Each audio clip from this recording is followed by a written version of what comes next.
Heyo everyone, Hexi here, and this week I'm going to be telling you all about some of the early 2D Gundam fighting arcade games, or at the least arcade style, cause half of these are on home console. Now first up, we're going to be starting off with the original Mobile Suit Gundam Arcade, developed by Alimer in 1993 and produced by Banpresto. The game had a minuscule roster of only 10 characters.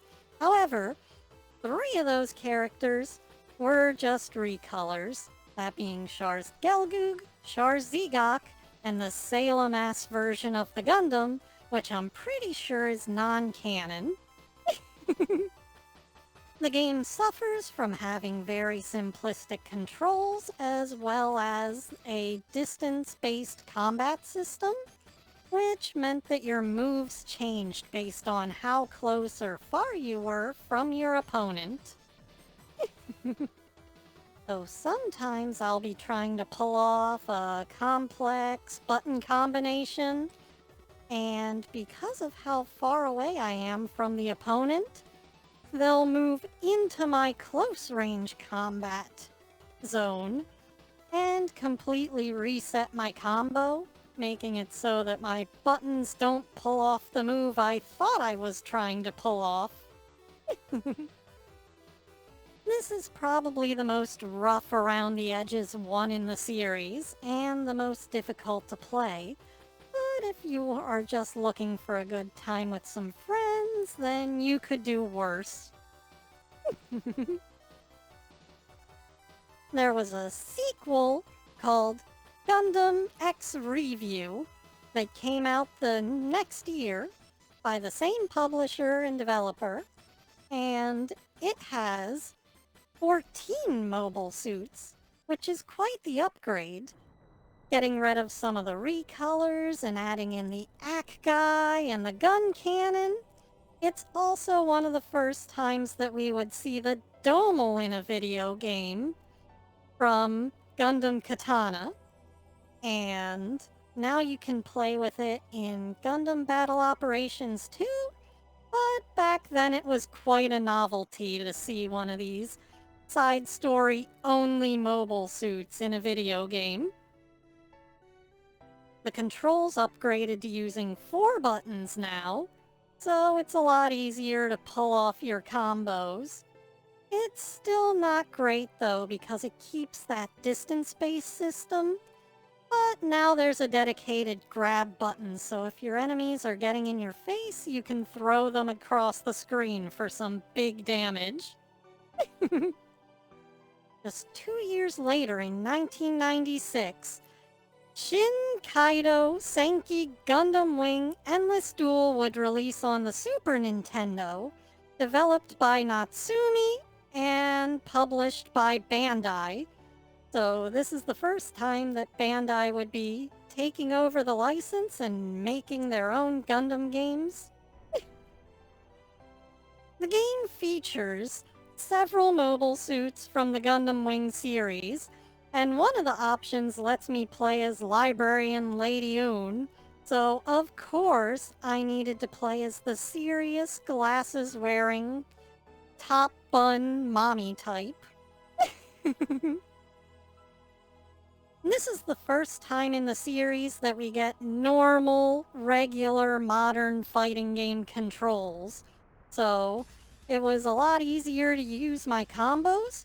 However, sometimes it was a little too easy, as some of the supers are just on regular, like, quarter and half circle controls, as opposed to using, like, double quarter circles.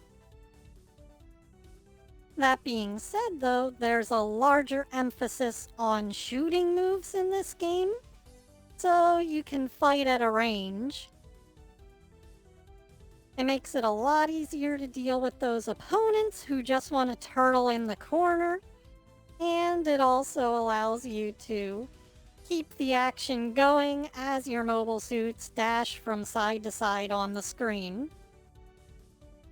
In the year 2000, on the PlayStation 1, the same devs would grace us with Gundam Battle Assault, which is a localized remake of Gundam the Battle Masters 2.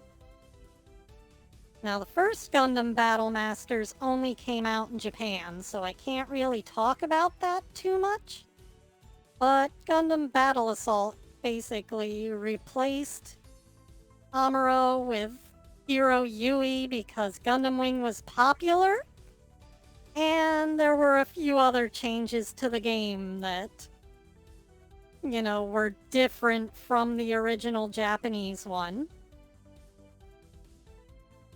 Just like how Gundam X Review had the Domo as a side story original mobile suit, this is one of the first games to introduce Hydra Gundam from the Gundam Wing G-Unit side stories. The game also features giant bosses with way too much health. And the Big Zam? It can attack you just by walking. Very cheap. Very unfair. However, they did give you a boosting mechanic that allows you to get off the ground. The screens also parallax upwards in order to show more of the background. So it's a neat little mechanic, and you can use it to your advantage to escape tight situations. However, those bosses are still fucking bullshit. The voice acting in this game is hilariously bad, with some of the mobile suits as well as just certain basic words being pronounced completely wrong. I don't know what they were thinking. I think they got a Japanese voice actor to do the English lines, but I can't be certain. And then, 2 years later, also on the PlayStation 1, there was Gundam Battle Assault 2, which added more mobile suits and had more of a basic fighting game campaign with voiced over cutscenes at certain points, and it keeps up the tradition of having bad voice acting. Once again, mobile suit names get pronounced wrong, there's no direction on how to emote. A lot of things went wrong in the voice department. However, Gundam Battle Assault 2 is one of the best fighting games on this list. The bosses are still bullshit and have way too much health, but that aside, if you can put up with the incredible difficulty of the bosses, you can have a really good time with this one. It has unlockable characters, and there are even Game Shark cheats that let you play as the boss characters. So it's one of the first times you can play as Hydra Gundam in a video game. Something that I don't think we've seen since. Aside from, like, the SD Gundam Genesis games. Anyways, I hope you all have appreciated my little retrospective into Gundam fighting games. Someone on one of my streams asked if I liked mech stuff, and I think it's kind of obvious, guys, but here's your answer. Ciao for now, and Hexi out. Thanks go out to my Patreon supporters. Your donations mean the world to me, and I thank you for supporting my future endeavors.